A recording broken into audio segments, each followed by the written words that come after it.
हमारे लिए इस पूरे आयोजन के सूत्रधार अशोक यादव जी, आपका भी स्वागत अभिनंदन है। कहाँ अशोक जी? पीछे दबे में। एक बार पूरे मंच का जोरदार अभिनंदन करें। मैं अपनी ओर से, मध्य प्रदेश सरकार की ओर से कई कारण से बिहार की आज की हमारी इस, खासकर आपने जो सब्जेक्ट दिया है, भगवान श्री कृष्ण के विचारों का जन समरस सांस्कृतिक सम्मेलन, मैं अपने राज्य की दृष्टि से आपके इस उदात्त विचार का, क्योंकि भगवान कृष्ण के जीवन के विविध पक्षों में अगर पूरे देश में किसी राज्य का नाम अगर भगवान कृष्ण पे है तो वो अकेला एक बिहार है। बोलो वृंदावन बिहारी लाल की। हमारे लिए अलग ही प्रकार का एहसास होता है बिहार की धरती पर जब बिहार में आते हैं और गोपाल कृष्ण की जय बोलते हैं, तो उसका आनंद ही अलग होता है। और इसका आनंद तो तब और बढ़ जाता है जब भगवान कृष्ण के अलग अलग जीवन के पक्षों को देखें तो हर एक बार उनके जीवन से जीने की ललक अलग प्रकार से मिलती है। हमारी सरकार ने, मध्य प्रदेश सरकार ने हमारे राज्य के अंदर हर नगर पालिका, निगम, नगर पालिका और नगर परिषद तक गीता भवन बनाने का निर्णय किया है पूरे प्रदेश के अंदर। और इतना ही नहीं, भगवान कृष्ण की लीलाएं हम सब जानते, जो द्वारका का महत्व है, मथुरा का महत्व है, ऐसे में भगवान कृष्ण की शिक्षा उज्जैन में हुई है। 64 कला, 14 विद्या, सांदीपनी, गुरु का आश्रम, तो हमारे जितने उत्कृष्ट विद्यालय बने, तो हमने अपने गुरु को समर्पित सांदीपनी विद्यालयों की एक मालिका बना रहे। 300 से ज्यादा विद्यालय सांदीपनी जी के नाम पे कर रहे हैं, जहाँ भगवान कृष्ण की शिक्षा हुई, उस आश्रम को जीवंत करते हुए। ऐसे एक नहीं, कई सारी चीजें जहाँ जहाँ भगवान की लीला हुई है, प्रत्येक स्थान पर तीर्थ बनाते हुए हमने कहा कि भगवान का निमित्त मनुष्य के जीवन में, उनके जीवन के सभी पड़ावों पर एक से बढ़कर एक हमको ये ध्यान में आता है कि भगवान कृष्ण के उस गौरवशाली अतीत को अगर स्मरण करें तो जो कंस से लड़ रहे भगवान कृष्ण का उस समय की आयु तो उनकी 11 ही साल थी, लेकिन छोटी आयु में भी बड़े से बड़े आदमी से लड़ने की हिम्मत अगर किसी में हो सकती है तो यदुकुल गौरव भगवान कृष्ण में ही हो सकती है। हमारा वो गौरवशाली अतीत हमको याद दिलाता है, जिसके बलबूते पर दुनिया भगवान को एक अलग रूप में देखती, और हमने उनका पूरा जीवन देखा। हर एक जगह जहां धर्म की लड़ाई की और धर्म अनुसार जीवन जीने की प्रेरणा रहेगी, वहां भगवान कृष्ण सदैव दिखाई देते। उनके जीवन में अपने पशुपालन के माध्यम से कोई नाम उनको पसंद हो न हो, लेकिन गोपाल नाम लेते ही वो आनंद में डूब जाते, जीवन भर सदैव गोपाल कृष्ण कहलाकर आनंद महसूस करते रहे। उनके जीवन में प्रकृति के साथ जीते हुए सभी प्रकार के संसाधन पर समाज का हक होना चाहिए। इसलिए जमुना जी के अंदर भी जल की शुद्धता के लिए कालिया नाग ने कब्जा कर लिया, तो कालिया मर्दन करके भगवान कृष्ण ने एक अलग रोल अदा किया, जिनके माध्यम से समाज के संसाधनों पर जिसका हक है वो उसको मिलना चाहिए। ऐसी एक नहीं, बहुत सारी बातें हैं, लेकिन आज थोड़ी समय की कमी है। लेकिन हमको लगा कि अपने इस बिहार के अंदर पटना में, जहां बिहार के अंदर भगवान कृष्ण के पुत्र सांब ने एक सूर्य मंदिर बनाया, और सूर्य मंदिर बना करके उस काल के युग को जीवंत किया। और बिहार की धरती तो सदैव हर काल में, हर युग में अलग अलग प्रकार से सबको अपने अलग अलग रूप से परिचित कराती आई।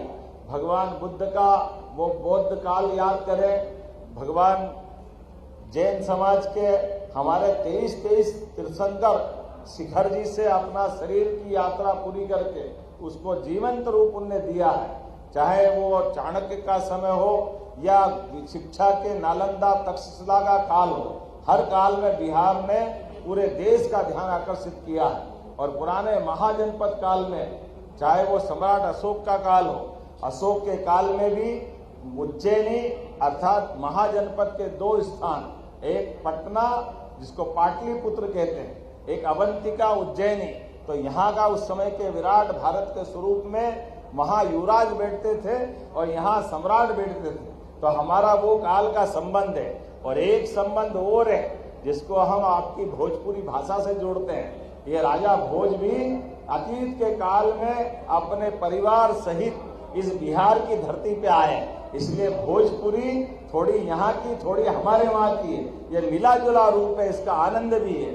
आज के इस अवसर पर मैं आप सबको निमंत्रण भी देना चाहता हूँ। हम सब अपने जीवन में अच्छे कामों के संकल्प में भगवान कृष्ण को, भगवान राम को आदर्श माने, अपने देश की संस्कृति भगवान राम कृष्ण के माध्यम से दुनिया के किसी देश में चले जाओ और आप अपने देश का नाम न बताओ और केवल बताओ कि राम और कृष्ण की धरती से आया हूं, तो अपने आप लोग समझ जाते आप हिंदुस्तान से आए हो, भारत से आए हो। ये हमारी अपनी पहचान इतनी पुरानी। और ऐसे में आज का युग तो और भी अच्छा है।